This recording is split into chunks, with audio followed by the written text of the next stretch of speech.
many of you are aspiring midwives, if you stick your hand up? So we've got pretty much a room of aspiring midwives. Awesome. You are amazing people. Thank you for being here, rolling out the red carpet in terms of coming into midwifery, because we really need you. Who's applying to Scottish universities? Okay, and so there are other people that are applying to English universities. Stick your hand up if English universities. Okay, any Irish? No? I just want this session to be as useful as possible for you. So I run midwifediaries.com, and I'm going to refer you to a lot of free resources online. But if you have questions, I'd really like it to be sort of a dialogue, because often the best learning in terms of the UCAS pathway and things comes from you just asking questions and everybody else getting to listen in. So before we start, does anybody have any general questions that they want to? No, not really? Okay. So I wrote this book called Becoming a Student Midwife. I wrote it back in 2013, and this book will take you through the entire process of getting your qualifications, deciding if midwifery is for you, personal statements, interviews, all of the resilience stuff that you need to get through that process, because often midwifery means a huge amount to us. We want to take our skills and do something useful in life and be there for the women, and so it tends to be a much more emotional experience than applying for something else. If you go to my website, midwifediaries.com, and you subscribe, you will get the first chapter for free. I'm really proud of the fact that, you know what, a lot of people will never buy a thing from me, but there's loads of resources online to get you through. If you want to get any of the bits and bobs to sort of target your learning and support, you know, personal statements or whatnot, that's fine. But my aim is to have amazing resources for aspiring and student midwives that you can get at for free. Speaking of which, Facebook groups. Who's on Facebook? Right, secret community for midwives in the making. Have we got any members of that Facebook group? A couple. Okay, lovely. So I founded the secret community back in 2014, or it might have been before that actually, but we now have a team of moderators who are students and midwives. We have a lactation consultant, and we do have some admissions tutors with login details as well. This is a Facebook group where you can ask anything at all about becoming a student midwife. There is no stupid question. Anything from what on earth am I going to do about childcare to I'm feeling really frightened of sending my UCAS application off, can I just have some support please? The only thing you need to know about the secret community is we do have a really strong stand for kindness. So our tagline, our main rule is always be kinder than necessary, which does mean that maybe in other Facebook groups when things get very heated, you know, those conversations can become quite negative in tone, and we try and have a really low barrier for that. We're not perfect by any means. When you have a group that's discussing things like termination of pregnancy or breastfeeding or just how tired you are as a midwife, things obviously can get quite heated, but we do have a team of mods who will step in and say, do you know what, could you say that another way? Could you be a little bit kinder? And what I'm getting at is, if you can be kind, then this is an amazing group for you. If you prefer your learning style to be a little bit more to the point than that, absolutely fine, but possibly not the right place for you. So that's the secret community. We can go through the qualifications you need to become a midwife, but what I'd say is people have such diverse paths with access courses and A-levels and hires and different degrees and stuff that we'll get into the nitty-gritty, and it's not necessarily going to be useful for every single person in the room. So the free chapter of Becoming a Student Midwife will take you right the way through that. And also you can email Christy at team@midwifediaries.com, and she is super fast at getting back to you with any application support questions, really. She's somebody tried to suggest to me that she was my PA the other day, and I was like, she's not a PA, she is a senior student midwife and a community leader in her own right, so that's Christy, and she can help you. We also do Midwife Diaries Personal Statement School. So has anybody sent their personal statement off already? Okay, so who's writing their personal statement at the moment? Wow, cool, that's amazing. Okay, so we'll go through a structure for personal statements because I think we all fall down on that when we're so passionate about something. It is just so difficult to get your passion and your qualities and your skills. You've got like this whole buffet of midwifery stuff from your life to get into 4,000 characters. It's a very difficult thing to do. But Personal Statement School, if you're interested, is a video training course of me rabbiting on about how to write a really good personal statement. And you get a workbook, and there are all these little modules on, like if you're a mature student, if you've got nursing experience, if you've got maternity care experience. It's $9.99 a month. You can literally sign up for 1 month and cancel it straight away. You'll get that month and you won't pay any more, and you'll just have access, and it will take you through the whole thing. Because the thing is, I went to a particularly good sixth form that gave me amazing support in terms of midwifery. I did 3 interviews. I remember this really well. I cried in the first one. This is practice interviews, mock interviews I was doing. Cried in the first one, didn't cry in the second one, but didn't say much.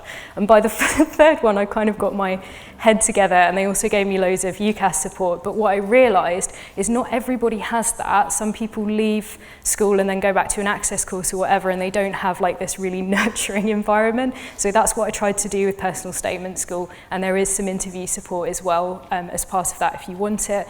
And I feel very passionately that everybody should have the ability to.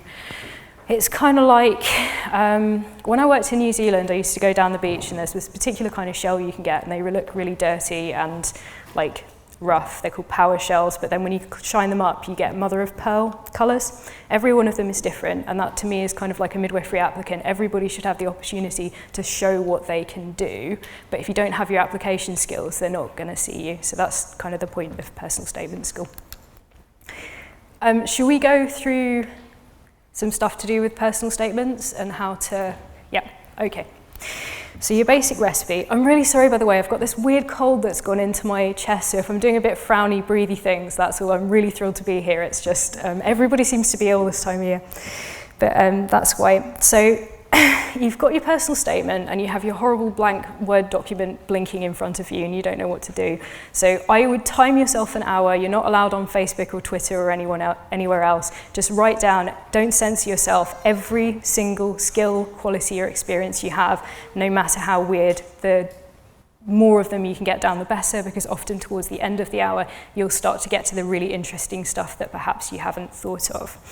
Then the hard bit is you only have room for about 20 concepts in your personal statement. More than that, it starts to get very hard to follow. I've found less than that, you're possibly not going into enough depth. So you need to try and highlight 20 of those and think, well, these are the things. You don't have to be worried about not being able to portray everything to the admissions tutors, because you'll have another opportunity when you do your interview. And as well, the very fact that you're able to choose the skills that are showing you're most compassionate, you're most skilled, you're most academically able, it sort of tips to the fact that there's more under the surface. So that in itself is a skill. My suggested structure is you get your 20 things that you're going to write about, and then you go from the less complex stuff to the more complex stuff, and that helps with flow. These admissions tutors are often incredibly impressive people who are balancing PhDs and teaching, and like Anna running the practicing midwife as far as I can see, as well as having 3 little kids, and they have such a little time to look at your personal statement. So connecting with them and being able to get an easily assembled picture of you in that flow is really important. So if you go for the less complex stuff, like my academic background is this, I feel this will be useful as a student midwife because I'm good at independent learning, I've got essay skills, I'm good at going to the library, and I have the beginnings of being able to critique research. That stuff is pretty basic, all the way through to, I don't know if you've got some, I've got an example structure here. So volunteer experience, that again, it's not super simple, but volunteer experience tends to be all right to explain. There are quite concrete things like, I did this on a midwifery ward and it made me think about this, and I learned this, and this links to the 6 C's, etc. And then you can move on to career experience. Now that can be a little bit more complex depending on where you come from. So maybe you have a background in journalism, and the links between being able to establish relationships and build a rapport with people quite quickly. All of that stuff, it becomes a little bit more complex. And then you move on to maybe insights into midwifery reading. Now, in the book Becoming a Student Midwife, I have this thing about a specialist interest subject, and people have really taken this idea and run with it. And it was really just a suggestion. I don't think every student midwife has to have a specialist interest subject or something. But the idea is if you're really interested in one particular subject and you do a load of reading, you can do a real deep dive on it, and that will give you a flavour of how complicated midwifery is and all the philosophies and stuff. So if you can mention that in your personal statement, because there's no way you can learn the whole of midwifery before you get onto the course, but if you just choose one thing that you're really passionate about, it sort of gives an indication of, you know, your abilities. And it's also just good fun as well. You know, I always find doing a really deep look at something is much more interesting than just having a surface level view of everything. So for instance, screening, really fascinating and quite fast moving part of midwifery at the moment. That might be something you want to mention in your statement. And again, you can link that back to the whole of midwifery and all your skills, because it's about communication and being able to connect with people from lots of different backgrounds. It's about liaising with the multi-professional team, etc. So it gets really complicated towards the end of your statement, but there are great opportunities to demonstrate what you have to offer. And then life experience. Who has quite complicated life experience that they want to put in their personal statement? Like stuff to do with pregnancy, or nobody's gonna say? Okay, that's fine. There's loads about this on midwifediaries.com. There are loads of write-ups, there are loads of free bits and pieces. It tends to be quite complicated to get the whole of your life experience to do with becoming a mother into a personal statement in like a couple of lines to somebody who's never met you before. So what I would say is concentrate really strongly on what you can offer the women and families that you're hoping to serve, as opposed to the actual details of what happened. And that tends to be a really good way of getting your stuff together to meet the admissions tutors where they are, which is a place of how can we choose the best midwives for the future to serve women and families, as opposed to being really overwhelmed with experience that can be incredibly formative to you as a midwife. I'm absolutely not saying that, oh, you should never mention what you've been through as a mother in your interview process. I'm definitely not saying that, because some of the best midwives I've ever met have had very rocky childbearing histories, and that makes them incredibly compassionate. What I'm saying is demonstrate yourself at the most professional you will have to be, so the admissions tutors can picture you with that woman who, you know, you would never tell your backstory to, but the compassion you have out of it is just going to make you amazing. Does that make any sense? I feel like I've talked really fast, but hopefully that makes sense. So what test, absolutely golden, also for essays. So every sentence, ask, so what? So what is the admissions tutor going to pick up from this? What does it do to allow them to offer me an interview? If you have to, put it on a piece of paper and stick it to your computer while you're writing, because what we do is we get into writing what we're most comfortable with, like our A-level background or whatever, and we write about the things we want to write about, as opposed to, okay, what can I do to pull out those skills to demonstrate to the admissions tutors? So the So What test is really good. How am I doing for time, by the way? You've got about 10 minutes. 10 minutes? Okay, cool. I'm really sorry about the bullet points. My bullet points always breed with this particular presentation as soon as I put it up, so I did go through and take them all out. But in Scotland, I think most of the interviews will be group interviews, and those are much more to do, as far as I know, as much more to do with how you're communicating to the people around you and how you're likely to build relationships with people, as opposed to the midwifery knowledge itself. Of course, midwifery knowledge and having an understanding of the role of a midwife is really important, but you can have a look at that video. That's free on YouTube, and get stuck in. There are some bits and pieces on if you have to put a presentation together for an interview. There are some bits and pieces in Becoming a Student Midwife, which is the book, but actually a lot of the stuff on group interviews in that video applies. It's just really good communication skills. And then, is anybody thinking of applying to a university that does multiple mini interviews? No. Okay, just know that there are resources online if that comes up. This is a completely different kind of interview. They're really fun. You can prepare for them quite well. But we'll skip that for now, because I would like this to be helpful. There are some good essential questions. Again, the website midwifediaries.com goes through some of these. If you can start to answer these, that's an excellent starting place for your revision for interviews. I think there's even a blog post called Essential Questions for starting to revise for your interviews or something along those lines. Does anybody have a question prepared for the end of their interview? That's a good one. We can sometimes forget that the interviewers at the end will probably ask, and do you have anything to ask us? An awful thing happened to me on my interview day in that they'd answered the question shortly before, that I'd prepared shortly before I got into the interview, and I was like, so I said something that I'm still proud of. I said, I had lots of questions when I came in this morning, but I think you've answered all of them. It's a good one to have in your back pocket. For when these interview skills, if you want to be a midwife and you want to continue to develop and go for lots of different roles, don't be scared of interviews and get your interview skills, because it just opens doors for you. And all of these things apply for at the end of the course as well. Infant loss. I think it is every human being's responsibility to have an idea about how to talk to somebody when they're going through something just horrific. If you are an aspiring midwife, the moment you step onto a placement, the reality is you could come across somebody who has had a baby die or is going through that process. There are such fantastic resources out there now. David Monteith is one of my favourites on YouTube. You can look up his journey. His daughter Grace died. People like Chris Binney and Chantal Lockie.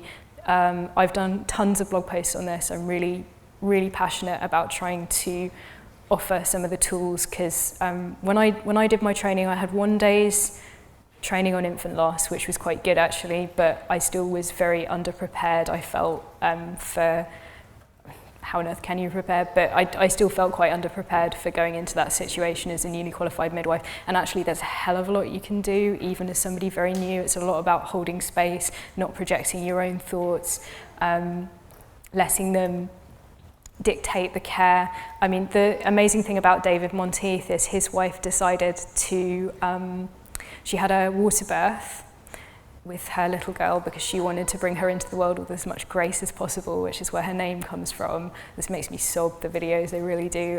But she also decided to donate milk, so for 6 months after Grace died.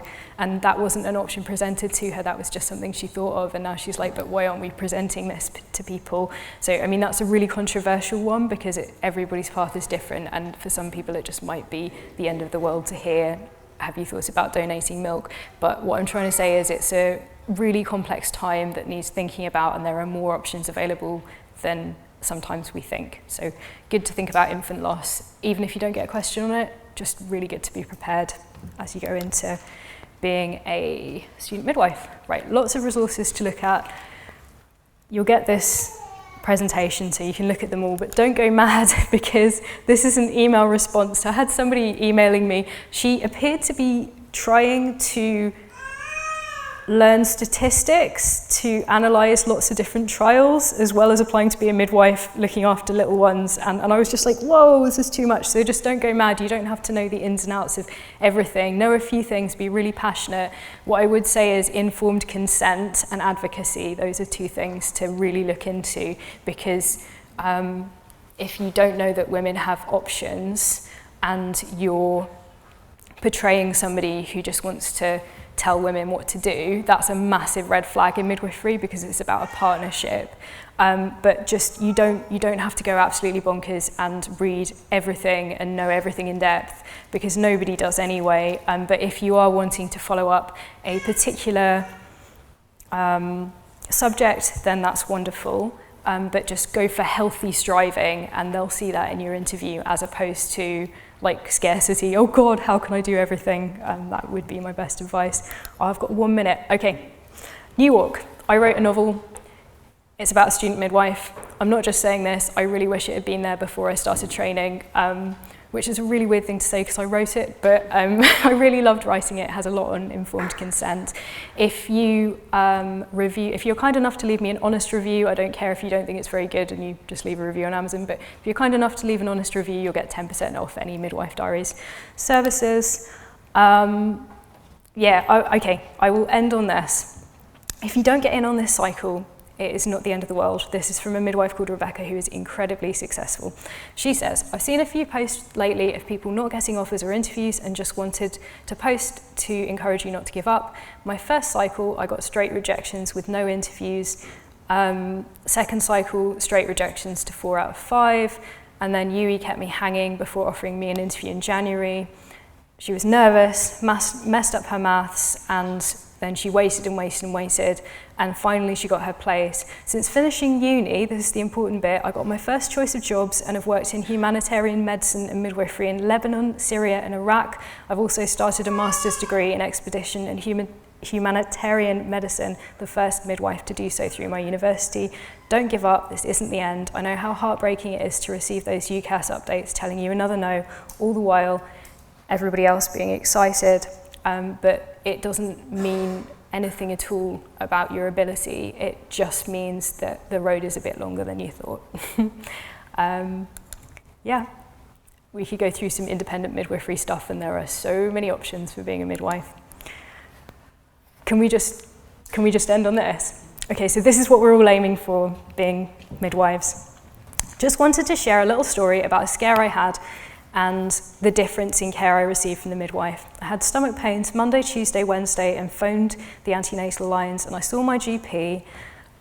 Essentially, we don't really know what happened to the GP and the care that was given. We're not going to comment on it because it's not fair without notes and backgrounds and things. But essentially, this woman was listened in via a stethoscope, and there wasn't a heartbeat found, but that's very difficult to do with a stethoscope, so I don't quite know the ins and outs of that story. But when she got to the birth centre, the midwife was immediately there listening in to the baby, and she took a long time making sure she was okay, her partner was okay. And she says, she held my hand like she was my mum. The care she gave me in 20 minutes took away 3 days of worry I couldn't describe. She gave us a tour of the centre where hopefully baby will be born. She didn't let me go until she was absolutely sure we were both reassured. I will be sending her a little something, but I just wanted to praise the absolutely perfect bedside manner, attitude and understanding she gave towards me. It's only spurred me on to continue with midwifery after my baby is born. Midwives, a truly incredible group of women and men, and this is what we're all aiming to do. And yeah, I think that's about it.